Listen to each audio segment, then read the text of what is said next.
오늘 우리가 함께 읽은 이 본문 말씀은 사도 바울이 자신의 정체성을 말하고 있는 장면입니다.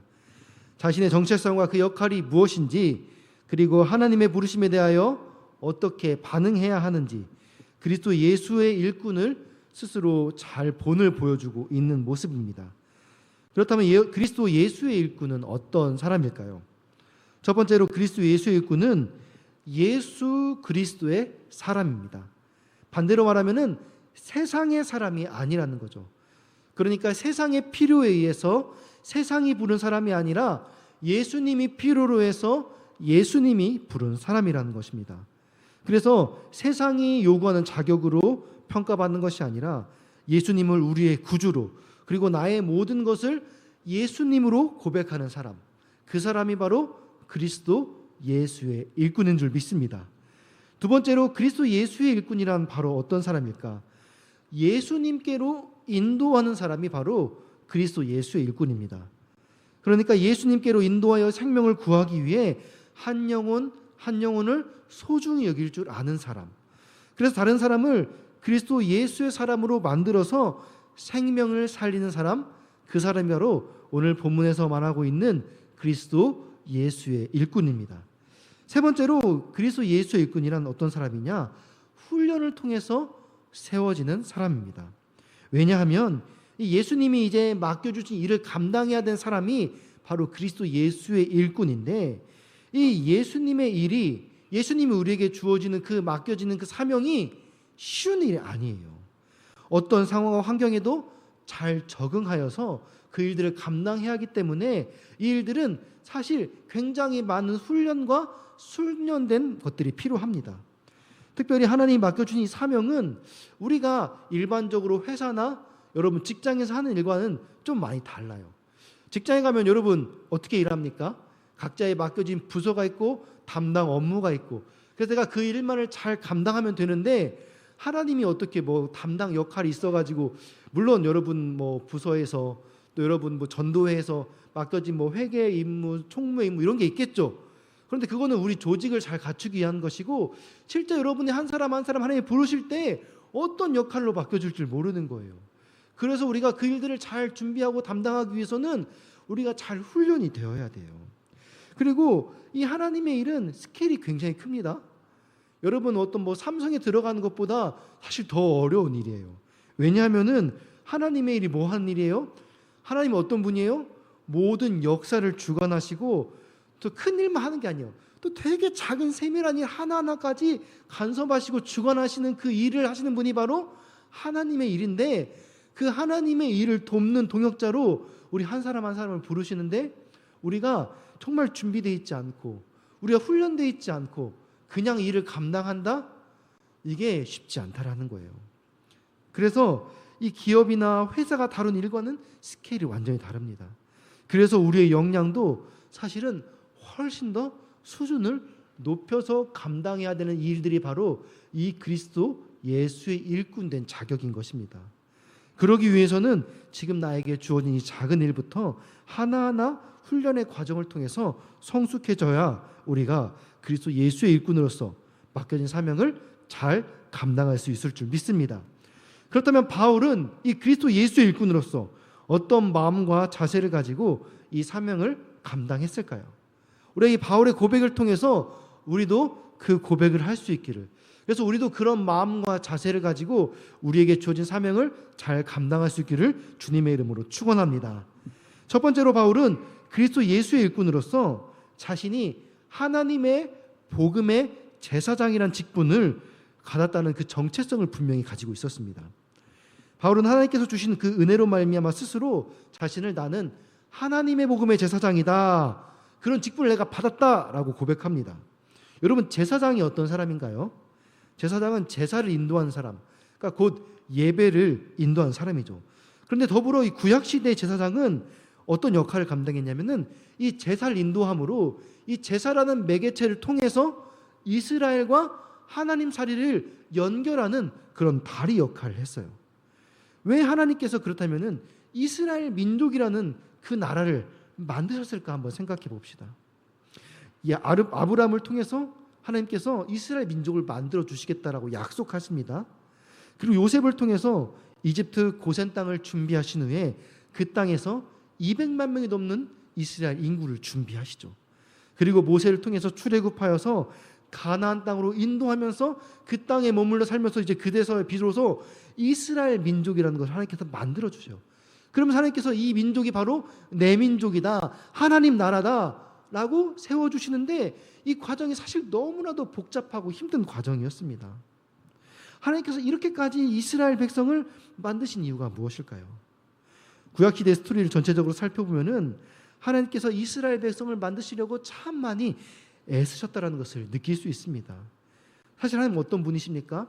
말씀 하나로 모든 걸 다 뚝딱뚝딱 하실 수 있는 분이에요.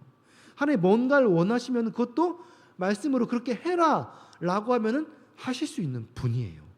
뭐가 아쉬워서 굳이 그 이스라엘 민족에게 집착하셨던 것일까요? 이스라엘 민족을 열방의 제사장 나라를 만들기 위해서 하나님께서 그 모든 과정을 삼으신 거예요. 여러분, 이 열방의 제사장 나라가 무엇일까요? 바로 이스라엘 민족을 통해서 열방이 하나님께로 돌아오는 그 다리 역할을 하는, 제사장 역할을 하는 그 나라로 이스라엘 민족을 삼으시겠다는 거예요. 그런데 그 민족들이 어떤 민족입니까? 그 아주 문제가 많고 매번 하나님께 불평불만하고 완벽하지 못하고, 그럼에도 불구하고 하나님께서 그 민족을 내 민족 삼아서 그 민족을 통해서 하나님이 어떻게 역사하시는가 보여주고, 그래서 그 민족을 통해서 하나님을 드러내시려고, 그래서 하나님을 예배하게끔 하려고 제사장 나라를 삼으시려 하나님께서 그렇게 애쓰신 거예요. 그러면은 하나님께서 이 일들을 성공시키셨을까요?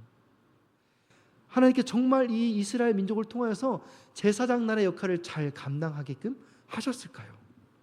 제가 이렇다 저렇다 결론 내릴 수는 없지만은 제 생각에는 반은 성공했고 반은 실패했습니다. 그런데 예수 그리스도를 통해서 완성된 줄 믿습니다. 그리고 지금 우리는 그 완성의 끝을 향해서 달려가고 있죠. 바울은 특별히 하나님의 복음의 제사장이라는 직분을 받았어요. 그래서 하나님의 복음을 통해 열방을 하나님께로 인도하는 이 제사장의 사명을 본인이 받았다라고 말합니다.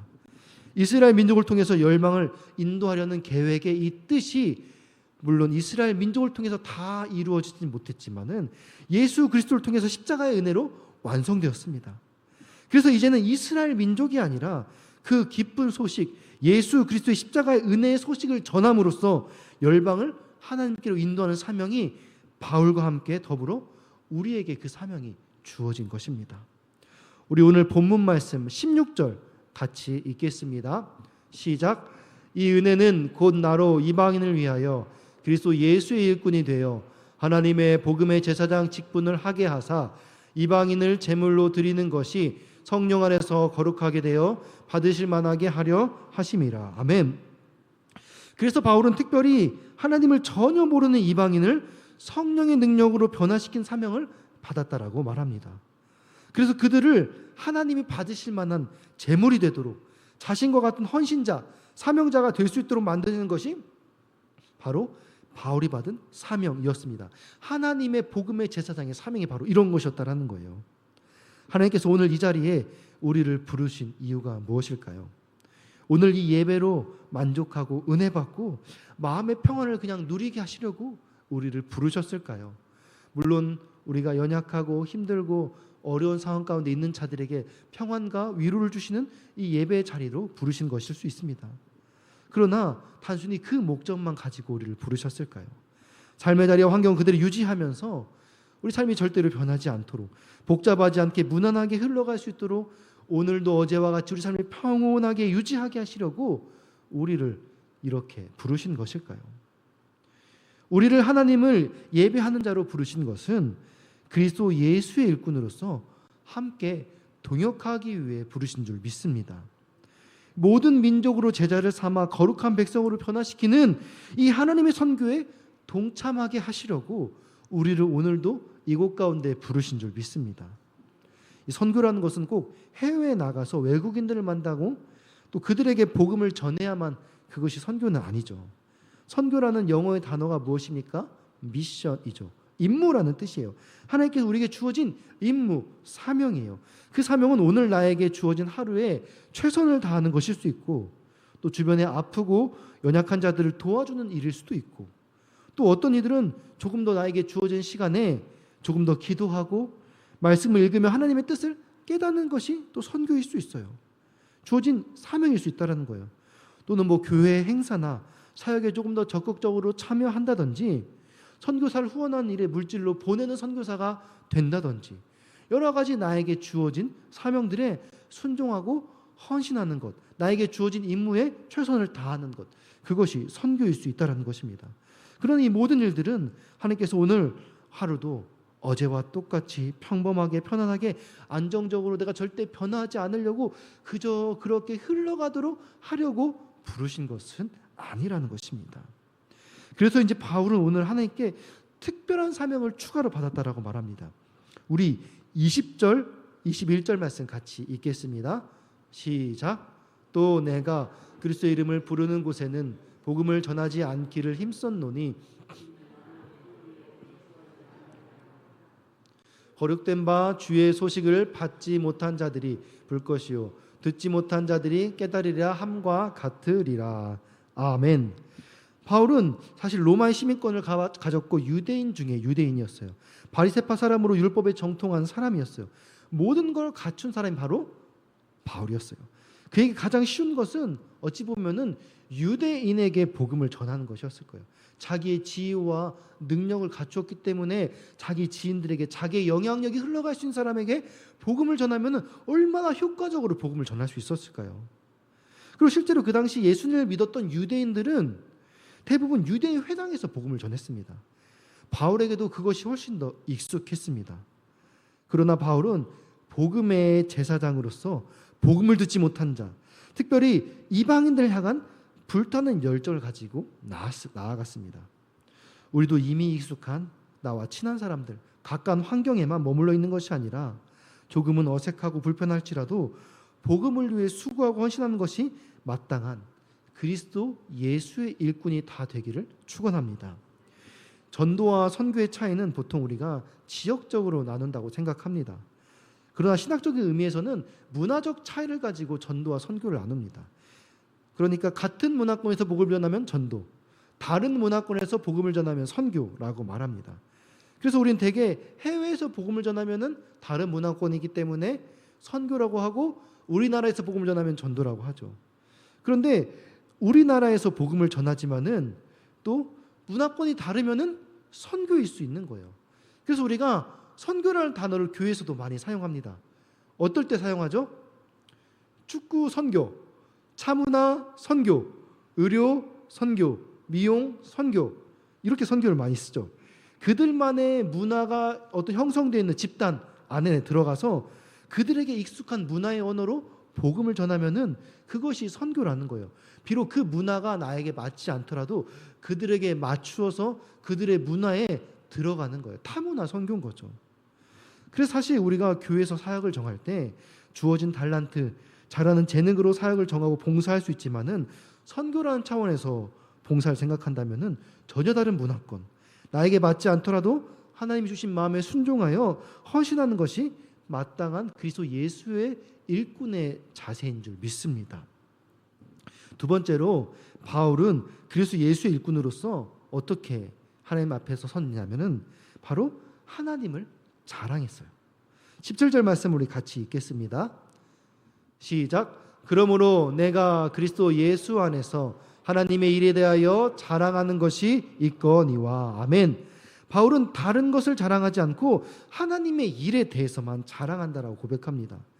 왜냐하면 자신이 잘한 달란트, 내 구역, 내 능력으로 사명을 감당하는 것이 아니라 전혀 다른 알지 못하는 곳으로 부름받아 나아가기 때문에 그 일에 관해서는 내가 자랑할 게 없는 거예요.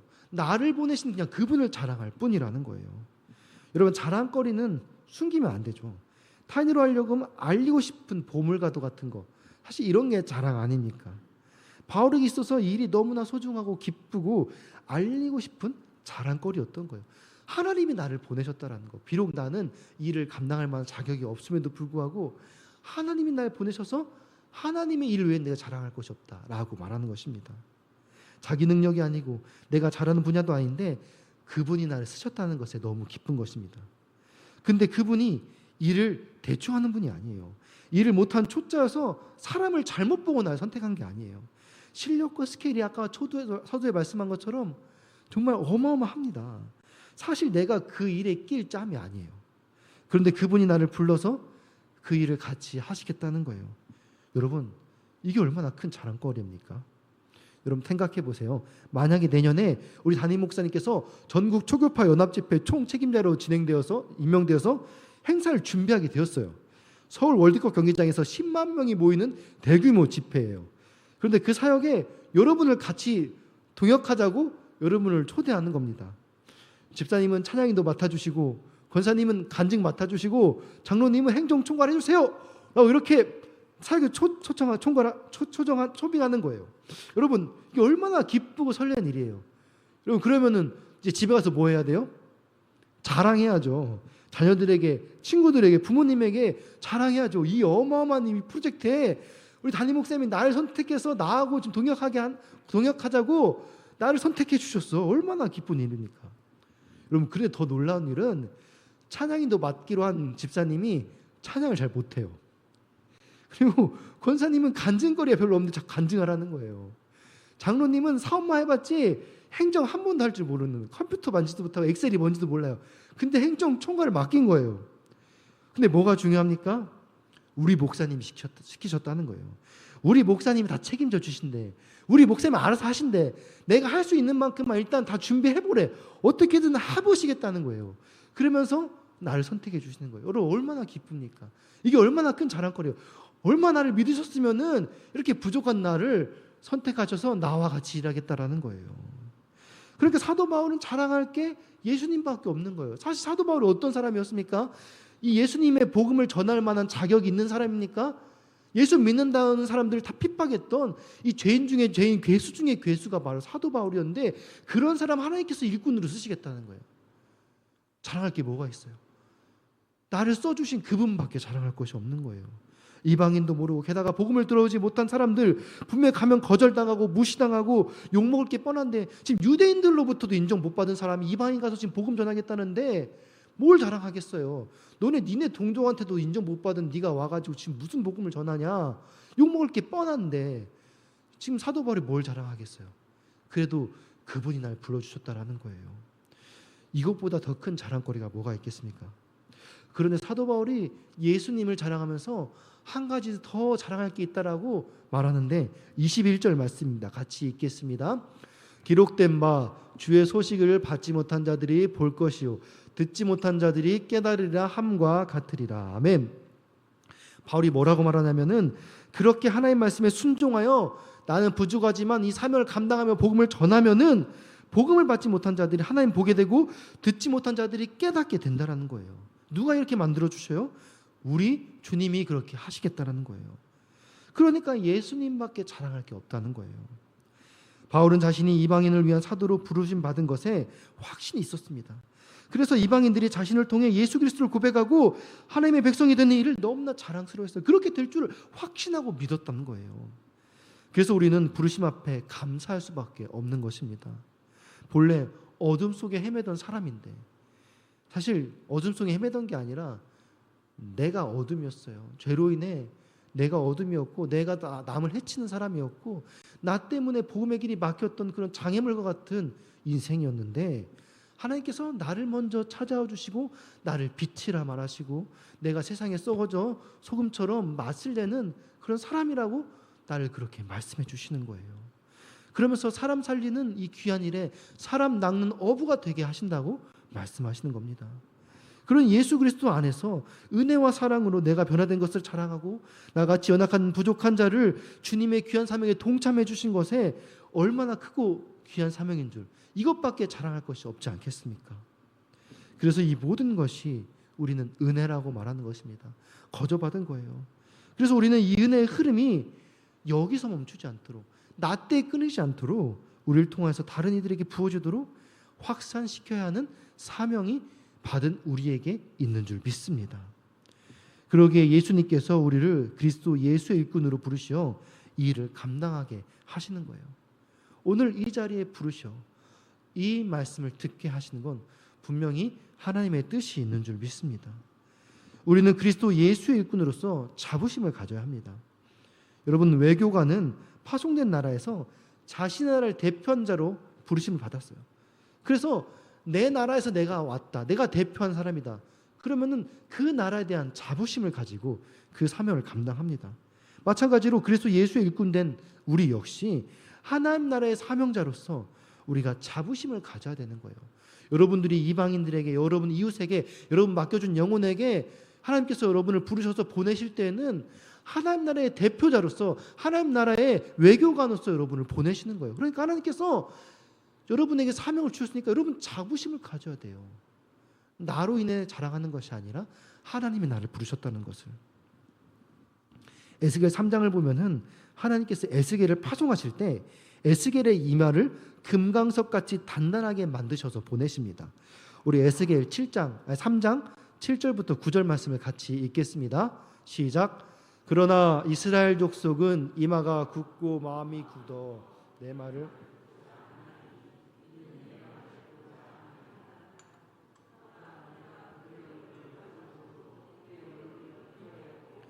그들의 이마를 마주 보도록 내 이마를 굳게 하였으되 내 이마를 화석보다 굳은 금강석같이 하였으니 그들이 비록 반역하는 족속이라도 두려워하지 말며 그들의 얼굴을 무서워하지 말라 하시느니라. 아멘.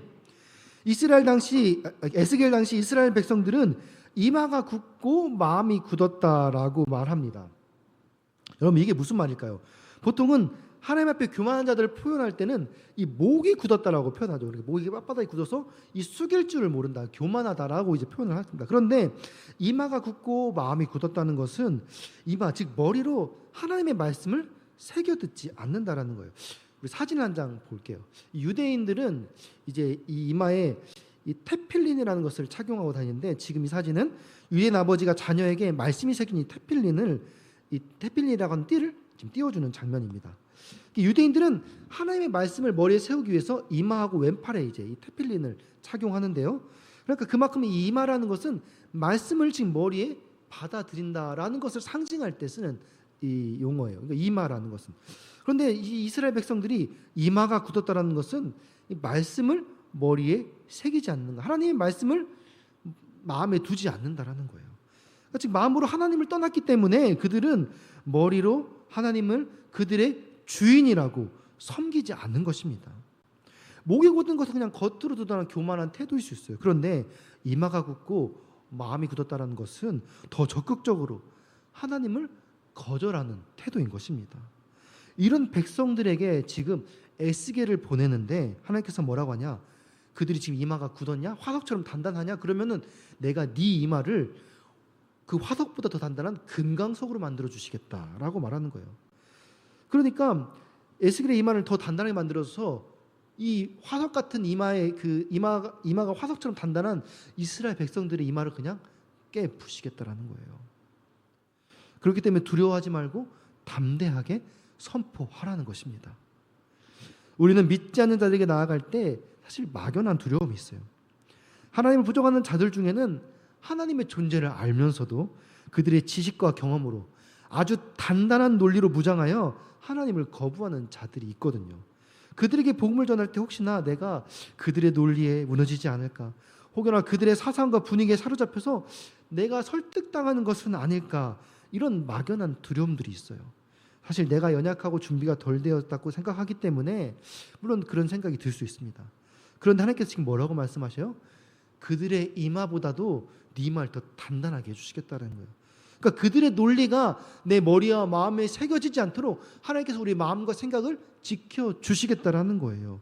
그러니까 너는 가서 부르심에 맞게 합당하게 순종하여 나아가라는 것입니다. 그래서 하나님의 부르심은 그 부르심을 받은 자들이 이 말과 이론이 아닌 삶과 실천으로 구체적인 행동이 있을 때 의미가 있습니다. 물론 내 생각과 내 경험, 나의 존재감으로 봤을 때는 내가 복음을 전하기 너무나 부족하죠. 그런데 하나님께서 부르시면은 말씀에 순종해 보는 거예요.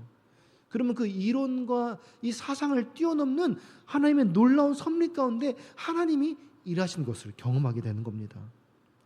우리가 어렸을 때는 조심스럽게 젖을 먹어야 하지만은 장성하에서 성경에 뭐라고 하니까 밥을 먹고 딱딱한 것을 씹어야 된다라고 말해요.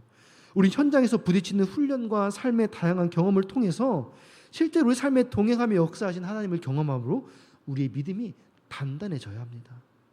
그리스도 예수의 일꾼으로서 하나님이 말씀하시면은 나의 부족함, 나의 연약함을 바라보는 것이 아니라 하나님의 강함을 보고 나아가야 하는 것입니다.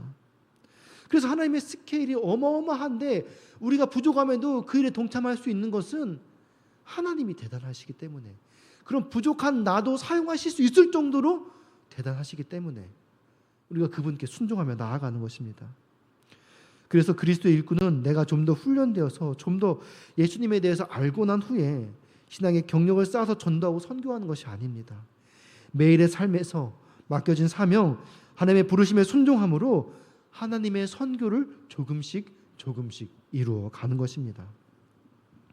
사람은 많은데 인물이 없다라는 말이 있죠.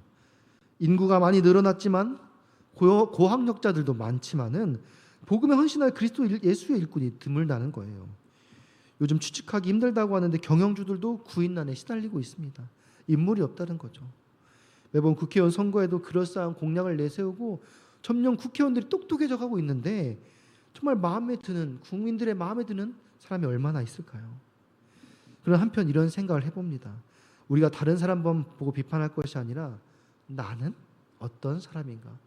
나는 하나님 앞에서 정말 그리스도 예수의 일꾼으로서 자격이 합당한 자인가? 그래서 도사 안창호 선생이 이런 말을 했다죠. 인물이 없다고 탄식하지 말고 너 자신이 인물이 되려고 노력하라. 하나님은 신실한 신앙으로 공의를 행하는 의인 몇 사람만 있어도 그 시대를 구원하고 축복해 주십니다. 구약시대 하나님께서 그런 말씀을 많이 하셨죠. 소돔과 고모라가 멸망한 것은 백성들이 범죄했기 때문도 있지만은 사실은 성경은 정확하게 말하고 있어요. 의인 10명이 없었다라고. 우리 예레미야 5장 1절 말씀 같이 읽겠습니다. 시작. 너희는 예루살렘 거리로 빨리 다니며 그 넓은 거리에서 찾아보고 알라. 너희가 만일 정의를 행하며 진리를 구하는 자를 한 사람이라도 찾으면 내가 이 성읍을 용서하리라. 아멘. 예레미야 시대도 이스라엘이 바벨론 멸망당한 것은 성경이 정확히 말해요. 의인 한 사람이 없었기 때문에. 하나님은 오늘도 이 시대를 변화시킬 사람, 그리스도 예수의 일꾼을 찾고 계십니다. 그래서 하나님께서 오늘 말씀을 통해서 여러분을 부르고 계신 거예요. 찬양팀 준비해 주세요. 남녀노소 빈부 귀천을 막론하고 하나님을 신실하게 섬기며 정직하게 사는 사람, 눈물로 이 시대를 위해 기도하는 사람이 바로 그리스도 예수의 일꾼인 줄 믿습니다. 오늘도 나를 부르신 이 주님의 음성에 반응하며 기쁨으로 순종하는 모두가 될 수 있기를 축복합니다. 그래서 나는 부족하지만 나를 부르신 그분이 크시기에 그분을 자랑하고 이 위대한 역사에 동참할 수 있음에 감사하며 자부심을 가지고 기쁨으로 순종하며 나아가는 귀하고 복된 성도님들 되시기를 주님의 이름으로 축원합니다. 우리가 이 시간 찬양 같이 고백하고 기도하며 나아가기 원하는데요. 나를 통하여 라는 찬양 같이 고백하며 부족한 나를 통하여 하나님의 뜻이 이루어지기를 소망합니다. 우리 함께 고백하겠습니다.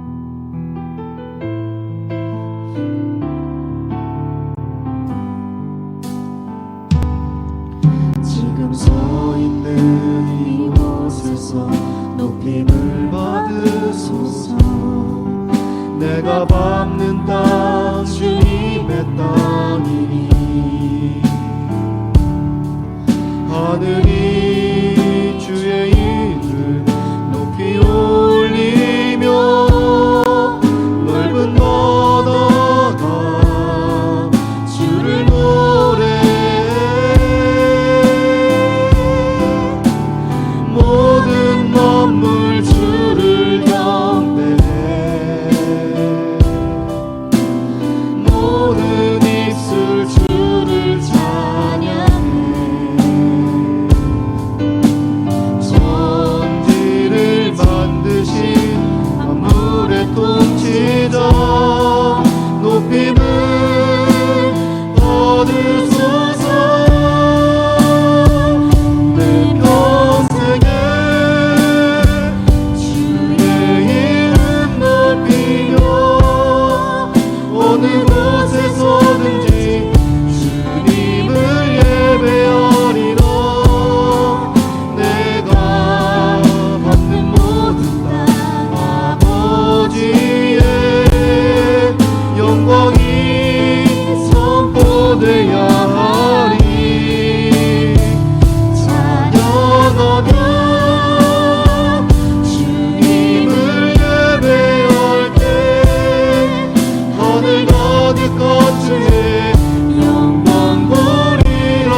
들은 말씀 기억하며 함께 기도하기 원합니다. 우리가 하나님의 복음의 제사장으로서 나를 통하여 복음이 온전히 전해질 수 있도록 나에게 잘 맞지 않더라도 주어진 상황과 환경에 겸손히 순종하며 나아갈 수 있는 선교의 사명을 감당할 수 있도록 부족한 나를 그리스도 예수의 일꾼으로 세워주심에 감사하며 자부심 가지고 사명 감당할 수 있도록 우리 특별히 3월 31일 부활절까지 새생명 전도축제를 통하여서 많은 영혼이 주께 돌아올 수 있도록 주변의 몸과 마음이 아픈 영혼들 치유하여 주시도록 우리 각자의 기도 제목을 위하여서 사랑하는 주님의 이름 3번 부르고 함께 기도하며 나아가겠습니다. 주여